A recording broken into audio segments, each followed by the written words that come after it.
Hello, everyone. My name is Kimberly, and I hope you came hungry because you're on ambitious appetite. I know it's cheesy, but just roll with it. Welcome.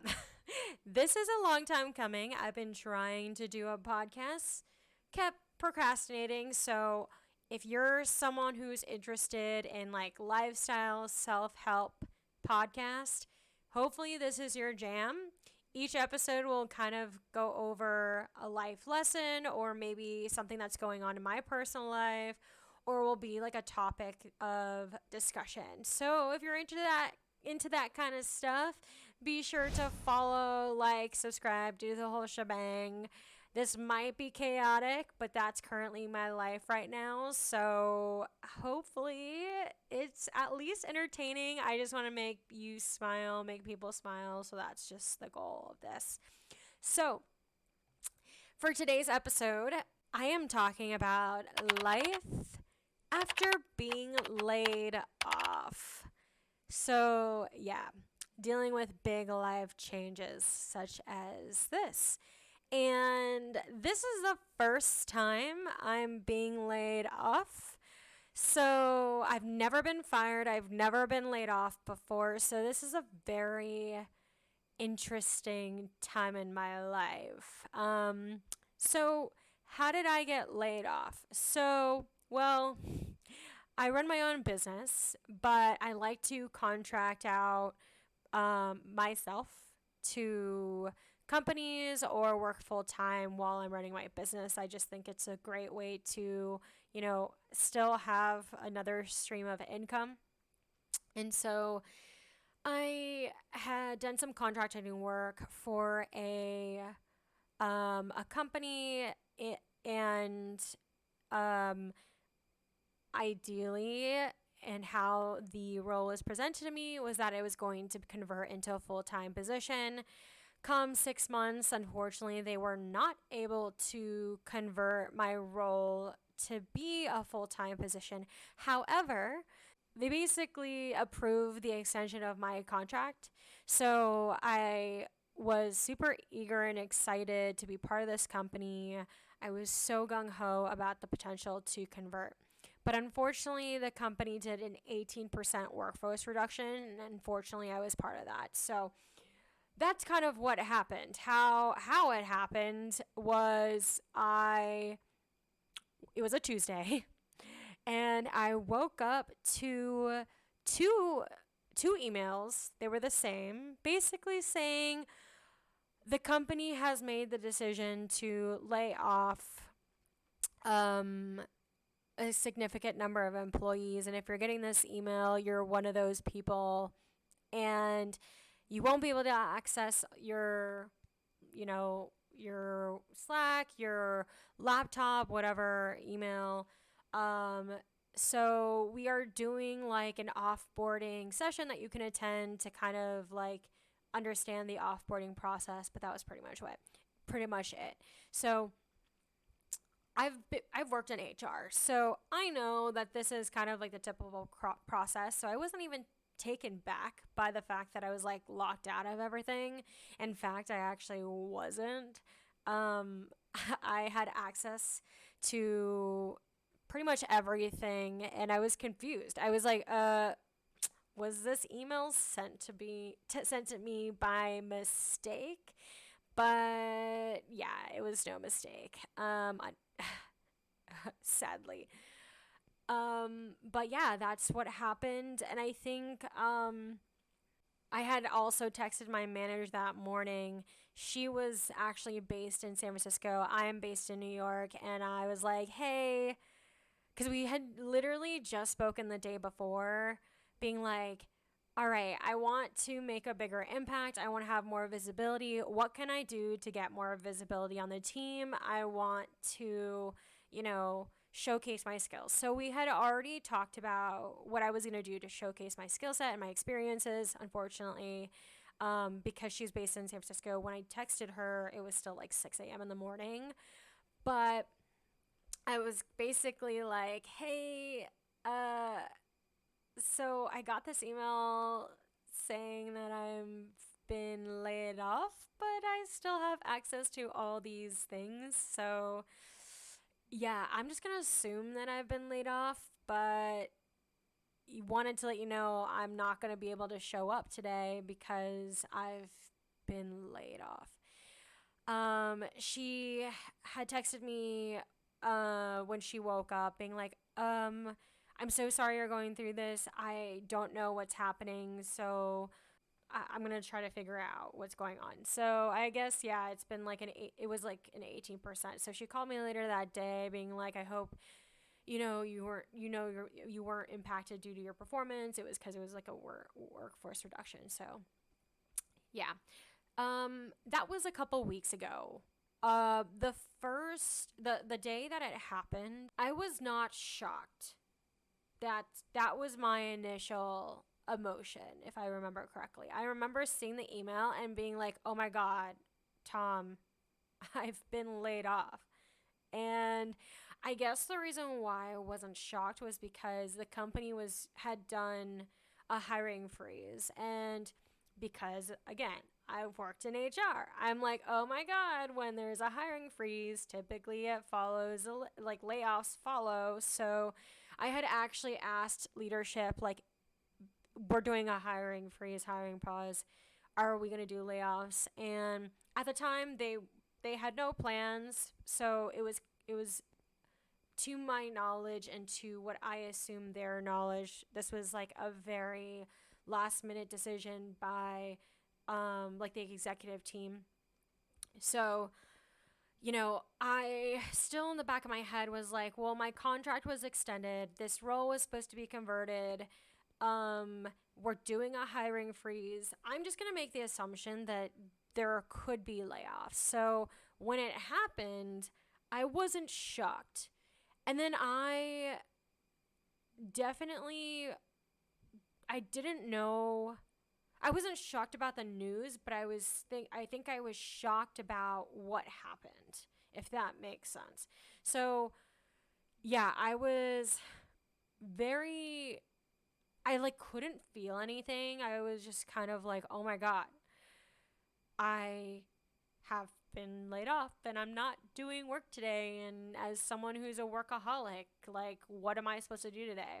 So, I kind of just laid on the couch, and then I started having some feelings of depression and sadness, but then I think the more overwhelming emotion was embarrassment, because through my consulting firm, I'm a career and business coach, so I help people land jobs, and I have successfully done that for 6 years. And the fact that I was laid off for some reason, I was like, oh my God, this is now kind of like a situation where I have to now prove myself, when in reality I don't need to. But I just felt so much pressure. And like people who I had interviews already lined up that week and the following week, which was great.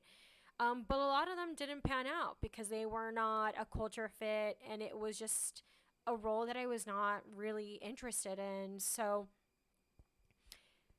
I I think I had been feeling, or I was feeling embarrassed, because I was like, this is kind of like a sign, or not a sign, but like a situation where now I have to kind of like find something, because now everyone is like looking to me and being like, well, you're a career coach, so it should be so easy for you to find a job. Yeah, at least it's kind of like I struggle as much as anyone.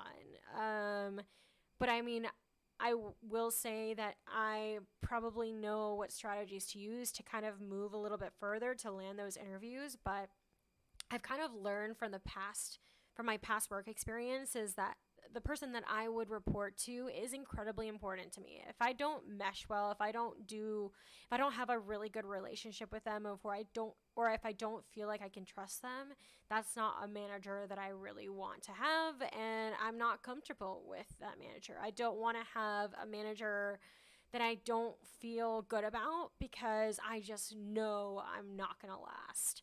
So, interviewing the hiring manager and really getting a sense of who they are as an individual has become very important for me. And I think that just kind of extends my job search because, for me, I want to make sure that I'm asking the right questions. Sometimes hiring managers don't like it when you ask certain questions because, maybe they don't necessarily align with your values or what you feel is important in a relationship. So, I've been fortunate to have my consulting business and have clients that I've been able to continue making money and continue working, which is amazing. And I'm very fortunate of it. But I'm still searching for the role that I want to be in. And these feelings have pretty much fluctuated these past couple of weeks. I would say I've definitely been on an emotional roller coaster, and to me, I'm super confident about my skill set, and I'm like, I got this. I'm feeling good about myself. To ooh, I'm feeling very about myself. So yeah, I'm feeling very to the point where I am on the couch, not really, or in between meetings, I'm just not really moving. I'm just on my phone and just kind of basically trying to survive, or at least be numb. So it hasn't been great emotionally, which, I don't know if anyone who's watching this has felt the same way. But yeah, getting laid off is not fun for me. I know a few people who have taken this opportunity to travel and do stuff like that and kind of just take a break. But unfortunately, because I was a contractor, I did not get severance. Well, basically, I got 1 week of severance, not a couple months, which most people who did get laid off that were full-time employees at this company, they did receive I think a few months of severance. But yeah, I don't have the ability to just take a break. So been very rough. Yeah, I would say it got rougher as time went on. What am I doing now? Basically, what I'm doing to kind of help myself feel better is to continue working on my business, figure out ways to secure more clients. I've gotten a lot more reviews and stuff like that, so that's been really helpful. I have also tried to start using this time to kind of go into my hobbies. I used to love to sing and dance. I grew up performing and acting, which is not necessarily maybe the direction I want to go into now, or maybe it is. I honestly have no idea. I'm constantly trying to figure out what the hell I want to do with my life. But one thing I definitely do know is that I want to be a creator, and I wanted to have a podcast for a while, that is specifically not really always talking about career. Maybe it might seep into the topics, but it talks about some life lessons or the things that I've encountered or experienced that hopefully can be helpful for another person. So I thought this would be a good start. We'll see if it helps someone out there. But I think if you're watching this and maybe you've gone through a similar experience, maybe you've been laid off, maybe you're currently job seeking, maybe you don't currently like your job and you want to search for a different job, hopefully this podcast is helpful. Were some tips for anyone that might be going through a layoff. And the first thing that I would say is definitely feel your feelings. I'm a Cancer. My zodiac sign is a Cancer, so I think maybe this is why this is one of my first tips. But I feel like when you're going through a big life change, it's important to feel what you're feeling and giving your emotions the time to just be there. And then when you're ready to kind of get up on your feet, work on things that bring you joy, and lean on your friends, right? That's my first thing is feel your feelings, talk about it with your friends, Maybe then start doing the things that you love to do, some hobbies and stuff like that. The second thing I would say, now this is like the career professional in me, definitely fix up your resume. If you need a free resume template, more than happy to send it to you. Feel free to just leave a comment if you want it. Um, you gotta clean up your resume. I've reviewed several resumes that have formatting errors that will just not help you move through the interview process. So having a cleaned up, good, pristine resume will really help you. And then lastly, I at least what has helped me is to network. So networking can mean joining Slack communities. Networking can mean setting up coffee chats with people who are currently in the position that you want to be in. And this is advice that I give to my clients, so I'm giving it to you. But networking can be a really big help when you're trying to secure your next job. So those are just 3 tips, hopefully, that are helpful. And something I wanted to also add here for anyone who's looking for the next role is some places to find jobs. The LinkedIn job board is great. And in fact, a friend of mine was telling me that they specifically look for companies that post open roles on LinkedIn, because that means that they have the budget for your role, so they're less likely to, or maybe they're like less likely to have a layoff, right? Um, yeah, that was like a tip my friend had told me, and she had worked at LinkedIn. So I now am like, ooh, okay. I was already an advocate of LinkedIn job board, but here's another reason why to use it. Definitely use built-in. It's a website basically by location, so they have built-in NYC or built-in SF or something like that. So that's another one. AngelList is another place to look for career opportunities. But sometimes a hiring manager or recruiter will literally post on LinkedIn saying, hey, I'm hiring for this role. So definitely knowing how to use LinkedIn to find those opportunities can really, really help you move the needle on your job search. So hopefully that's all helpful for you all. I wanted to just leave us with some maybe thoughts for you to kind of walk away with if you're watching this. And the first thing is, like, if you're watching this or listening to this and you have a tip for people who are maybe going through this, and if you've been through this before, or maybe you just have a tip that someone has shared with you, please drop it down in the comments or share it when you share this podcast with them. I think it'll be really helpful. There's a lot of companies that are doing layoffs, but there's also a lot of companies that are hiring. So the more you can help others, I think will be really great. And would love for all you listeners slash viewers think about some of the things that maybe you want to work on during this time. Would love to kind of open it up for some thoughts before we end here. But thank you all so much for watching. This is my very first episode.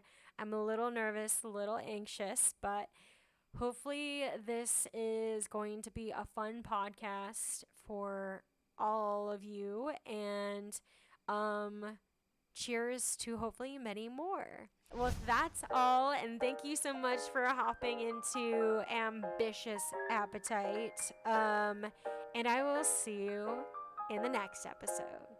Bye.